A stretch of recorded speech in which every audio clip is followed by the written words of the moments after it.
the sky once again witnessed the brutality of the Iranian military. The summer air in Israel that should have been filled with the scent of bougainvillea and school holiday jokes turned into a tense atmosphere. Tel Aviv, which is the heart of the metropolis that usually radiates the light of life, suddenly seemed to stop breathing.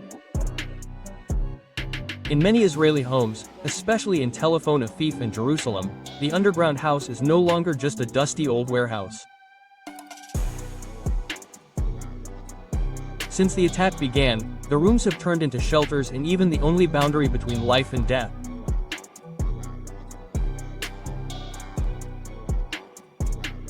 Residents only have about 15 to 30 seconds since the siren sounded to enter the shelter room in order to keep their breath attached.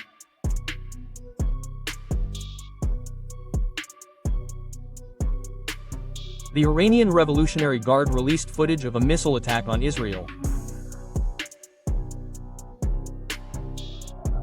The footage showed the launch of a ballistic missile and showed the appearance of an explosion in the Israeli target area.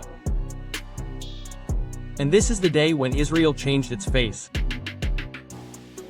The day of the series of attacks has changed the appearance of Israeli cities into a dystopian portrait. These cities are no longer areas with high technology and busy metropolises, but areas that are strangled by airstrikes that come one after another.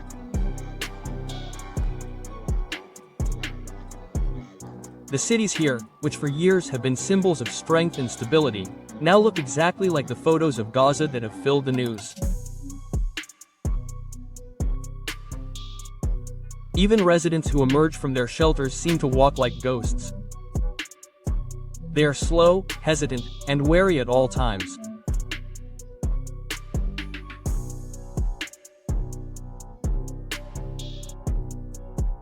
Prime Minister Netanyahu appears increasingly panicked by the increasingly brutal Iranian attacks.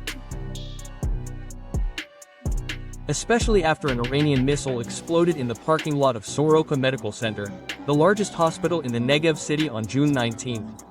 Netanyahu urged President Donald Trump to take military action against Iran.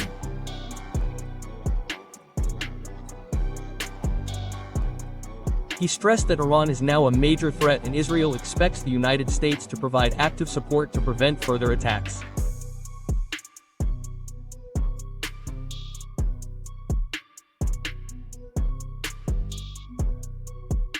Meanwhile, the United States government has increased military readiness in the Middle East since June 17, 2025.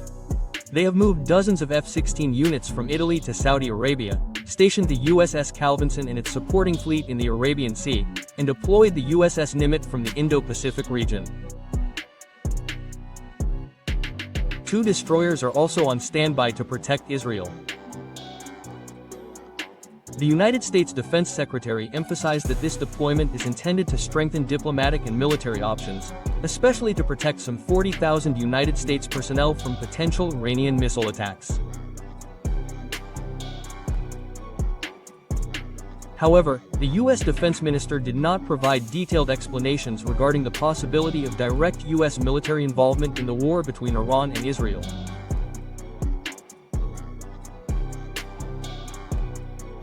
He only emphasized one thing, that currently there are around 40,000 U.S. military personnel stationed in the Middle East region and they are all within range of Iranian missiles.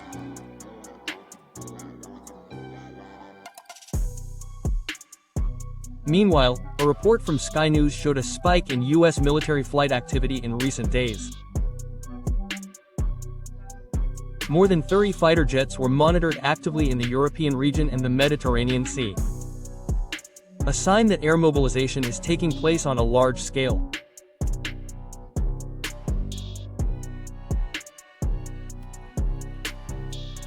Some analysts suspect that the F-22 Raptor unit may have been sent across the Atlantic Ocean, although there has been no official confirmation from the U.S. military.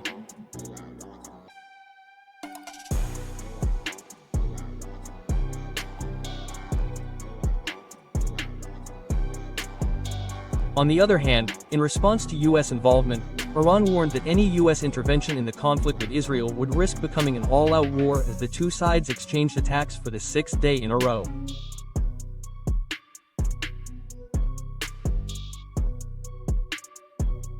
In an interview with Al Jazeera on Wednesday, Iranian Foreign Ministry spokesman Ismail Baghai warned that any U.S. intervention would be a recipe for an all-out war in the region.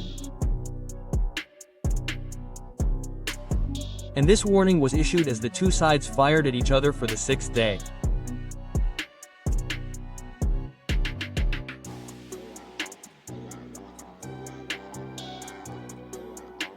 Meanwhile, China and Russia in a joint statement regretted and strongly condemned the Israeli airstrike on Iran's military and nuclear facilities.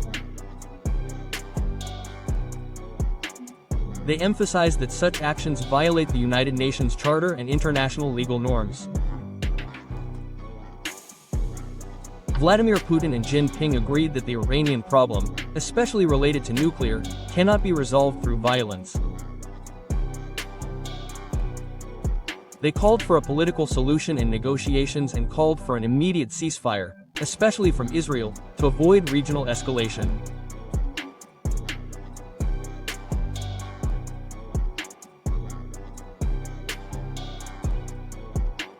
Amid concerns about U.S. intervention, the Russian foreign spokesman warned that the U.S. military presence could trigger unpredictable negative consequences. China also urged major countries to exercise restraint and help ease tensions. Because it is clear that everything could change for the worse if one major global power, namely the United States, really decides to jump directly into the battlefield.